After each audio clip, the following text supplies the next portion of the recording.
Freestyle the news! Sorry, did you want to get immersed in our world? Yeah, well, guess what? Fucking pronouns! Fucking gender ambiguity! Let's go.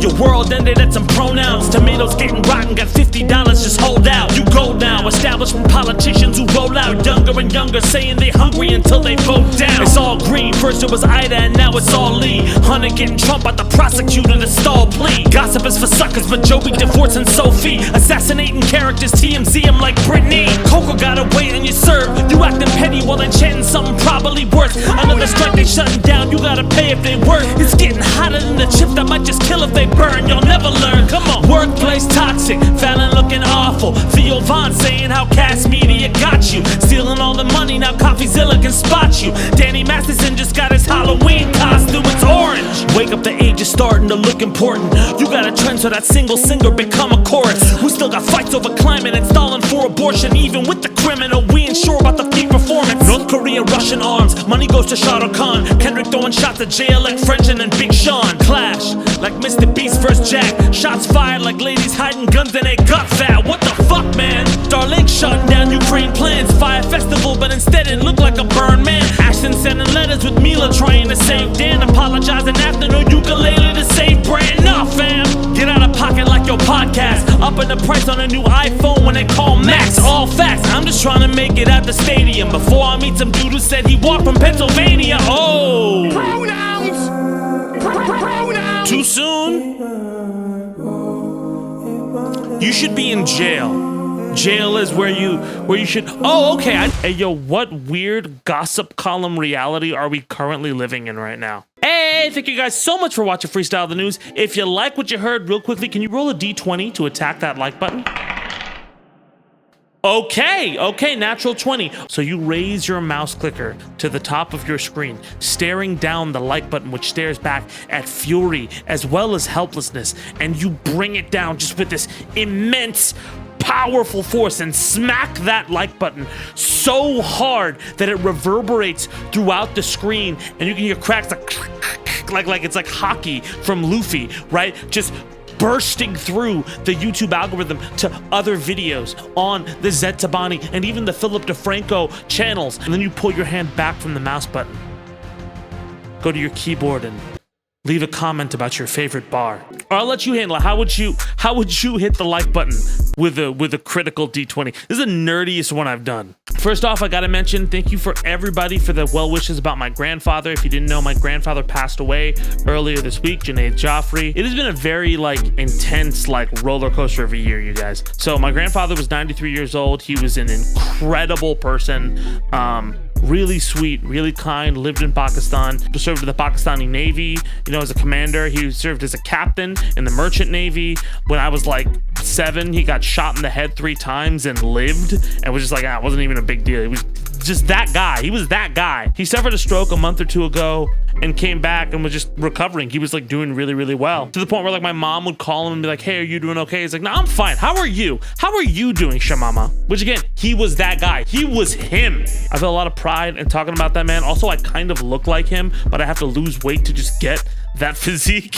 But anyway, rest in peace, Nana. I love you. I aspire every day to be like the example you've set for me and my brother and sister. But anyway, let's just jump into the breakdown. And I meant what I said. This week felt like it was possessed by a rogue TMZ headline. But it was just a week filled with tea overflowing from all directions. Let's start out with Joe Jonas and Sophie Turner. At the beginning of the week, we found out that Joe Jonas was divorcing Sophie Turner after 4 years of marriage. Multiple reports came out saying different things, like, oh, the kids are living with Joe, Sophie wants to relive her youth. There was a report saying that their marriage was irrevocably damaged. And a lot of different stories came out from different sources, leading many to believe, oh, Joe, what kind of PR campaign are you running right now ahead of this divorce? Because a lot of the stories seem to be about Sophie. And so naturally the internet was like, yo, fuck Joe Jonas. And all hell broke loose. Tons of people coming to Sophie's defense. Tons of people also reporting other reasons why they might have broke up. Like Sophie would put all of the cups on a high shelf that Joe couldn't reach because he's so short. Just shots fired in all directions. Eventually they released a Instagram story statement or whatever saying hey, we're both going through this. We need privacy. But cat's out of the bag at that point. Everybody's just kind of, the pitchforks are out, guys. Joe is still, to this day, getting burned over what could be a PR campaign or could not be a PR campaign.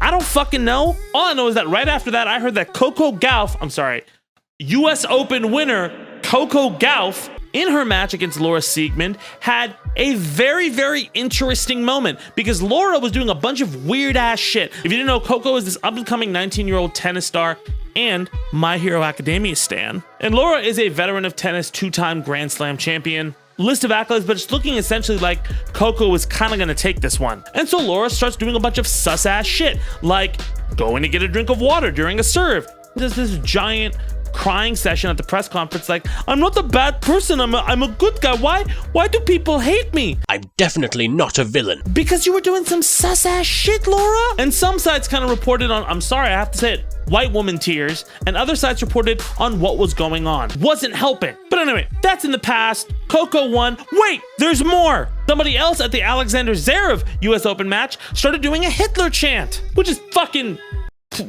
bro. Obviously a huge controversy. He was promptly thrown out. And then we got back to, no, there is more. Jimmy Fallon was accused of having a toxic workplace. There were crying rooms. There were accusations about his temper and his preparedness. He sometimes shows up like he's drunk to work. Jimmy apologized to his workers and his staff, but this isn't the first time Jimmy has had controversy with the Tonight Show staff. There was a lot of controversy around the time when the strike started about, whether he was gonna pay his staff because the show was halting production. But anyway, that's where we are right now. But wait, no.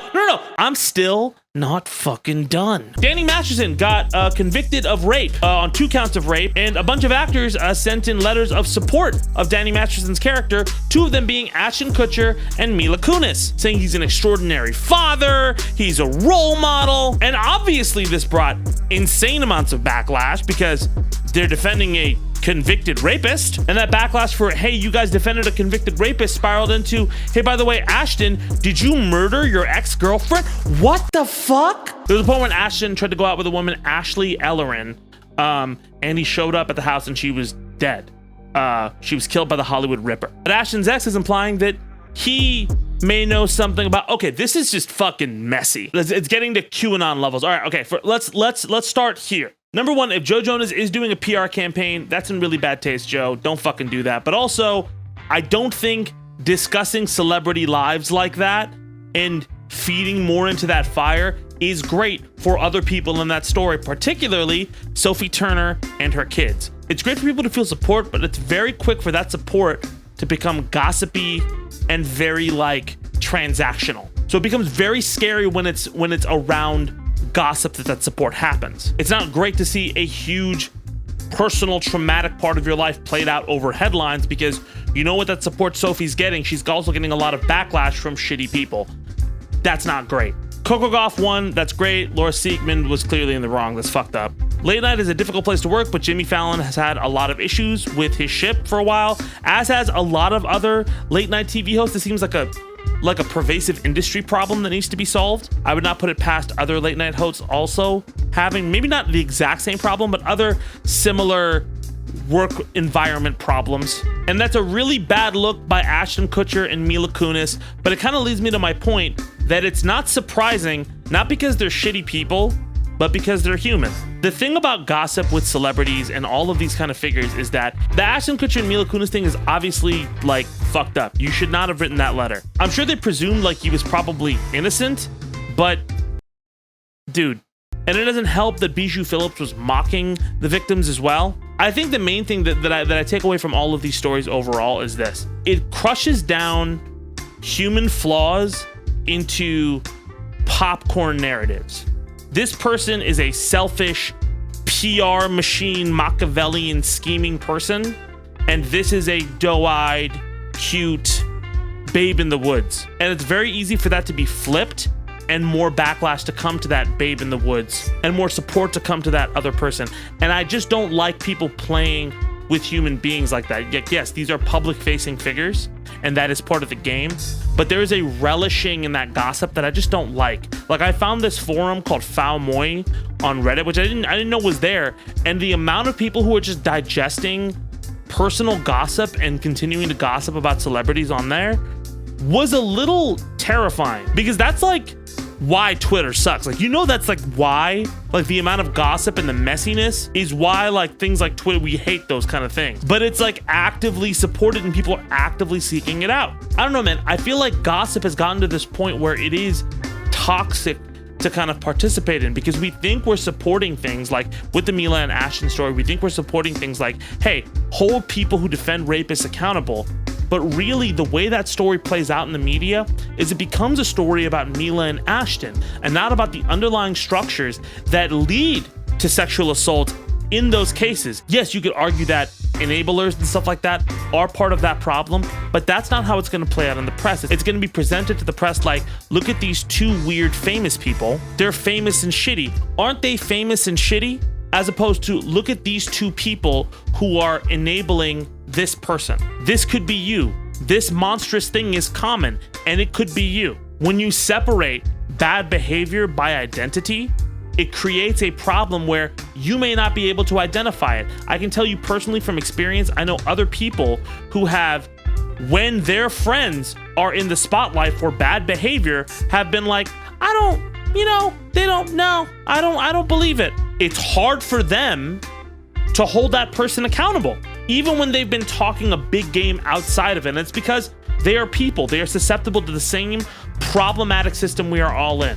I don't know. I'm making a nuanced point. Maybe it's lost. Very clearly what Mila and Ashton did is shitty. I'm just saying, don't fall into this messy train of looking up messy information and relishing the mess. Because when you take the humanity out of people's personal relationships, out of race and class ethics, out of the workplace environment, out of gender dynamics and sexual assault cases, you are left with less solutions on how to tackle these very real and sincere problems. And they become a circus as opposed to a real thing you gotta deal with. But of course, I'm trying to make a very nuanced opinion, which I don't know if is gonna get seen, but let me know what you think in the comments. Just to clarify, I am not at all defending Mila and Ashton here. No, they don't, no. It's a shitty move, guys. But anyway, that's my take on everything. Thank you guys so much for watching. We're gonna be back next week. I'm gonna be trying to do a couple more direct-to-camera videos, talking a little bit more. And I'm really excited because we're planning our first single release that's not Freestyle the News related or Find a Game related